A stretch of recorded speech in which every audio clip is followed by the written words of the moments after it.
Sweep picking.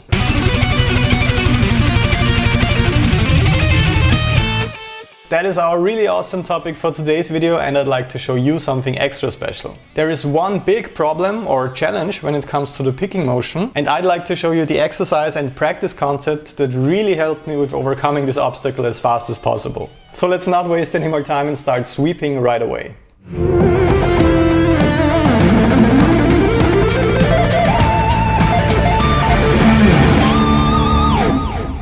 I'm really confident that today's trick will greatly help you on your sweeping journey. If I could help you with the following practice approach, you can also help me out by subscribing to the channel. That way we could maybe reach our community goal of 200,000 subscribers this year already, which would be really awesome. So the trick I'd like to show you today concerns the right hand sweep picking motion and dealing with those tricky directional changes when it comes to playing arpeggios. Because at one point you might get a bit tired of just playing the arpeggios up and down constantly when it comes to sweep picking.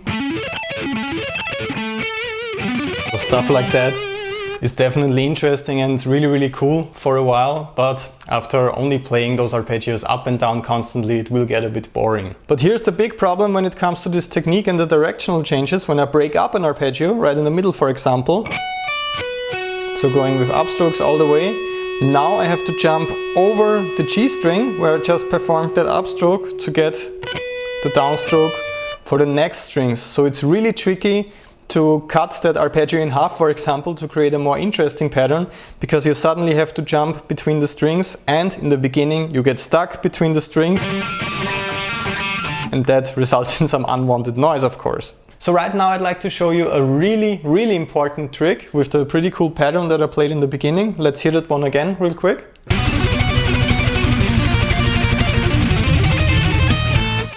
So first we're just ascending with the arpeggio. Then we're turning the direction around, and now here's the critical point. Now we're going back up, and now in the end we're finishing the arpeggio. So once again, the really critical point with this arpeggio, with this pattern, is following that upstroke with a downstroke going back up the arpeggio shape. And that is what caused many problems and inconsistencies with my playing, and I really struggled with that one for a long time. But recently, when I worked on sweep picking in my practice routine and on this pattern especially, since it's causing so many problems for me, I found a really cool workaround with my picking motion that makes it easy for the pick to escape from the dead zone, from the space between the strings. We don't really want to hit any other strings when we're transitioning into the other direction, because we want the arpeggio to roll nicely. We want every note to be audible and to play in time. And when you hit another string and you have those dead notes messing with your sound in there, it won't really work. So usually when I'm playing arpeggios up and down, my wrist isn't moving at all, and it kind of looks like that, a very relaxed motion.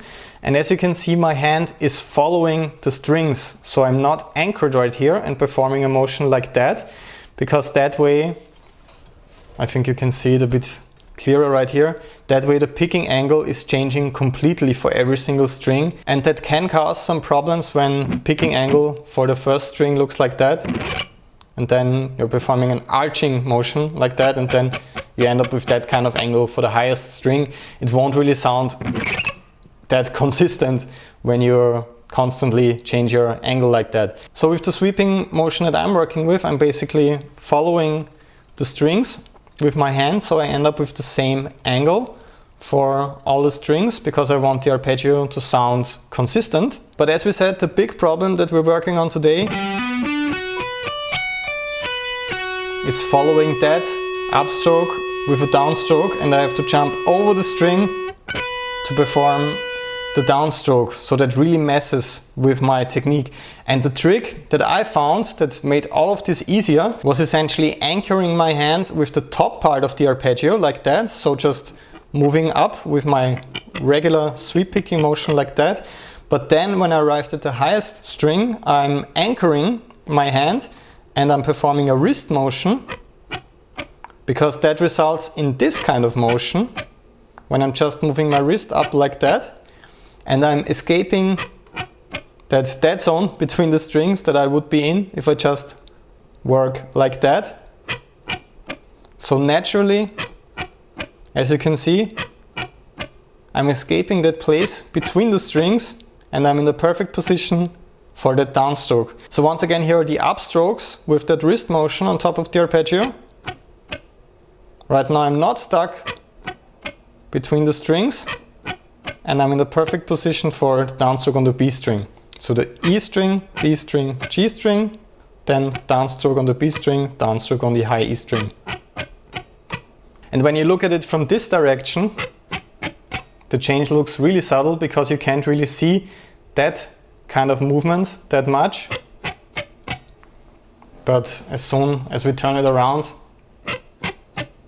you can clearly see that I'm escaping that place between my strings like that with this wrist motion. And after I worked on this motion for a while, it felt really natural, and suddenly I wasn't generating any dead notes anymore. I wasn't hitting the same string twice when I was turning the direction of my arpeggio, and I could really lock in with that double bass track, for example, in the intro take, really playing those triplets, although I was performing this really tricky directional change with my sweeping motion.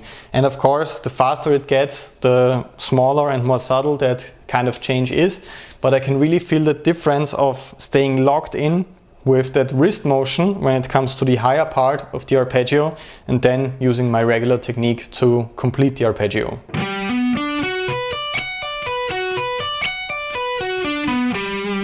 So as you can see, it's not a really drastic change when it comes to that, so please make sure not to over exaggerate that kind of motion. So once again, I'm using my regular sweeping motion to ascend. Then I'm anchored right here with my wrist, and then I perform a wrist motion. So now I'm not locked in between the strings. I can move back up, and then for the rest of the sweep I can also use my regular sweeping motion. And here's how it looks like when I played it a bit faster.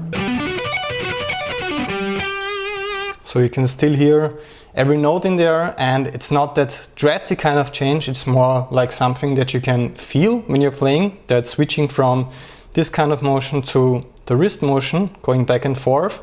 And the biggest challenge right away is nailing the timing, because you're switching between two different motions. But I think you will agree with me, it feels natural after a couple of takes. So let's do another really fast one. So although it's getting really fast, I hope you can still hear every single note in there. That's the main goal, and it definitely sounds better than getting those dead notes in there or touching the string twice. So this motion really helps, and as you can see with those very fast tempos, it also gets a bit smaller, so it's not that clearly visible anymore. So to get started with learning that kind of motion and working on those directional changes, I'd recommend checking out this exercise.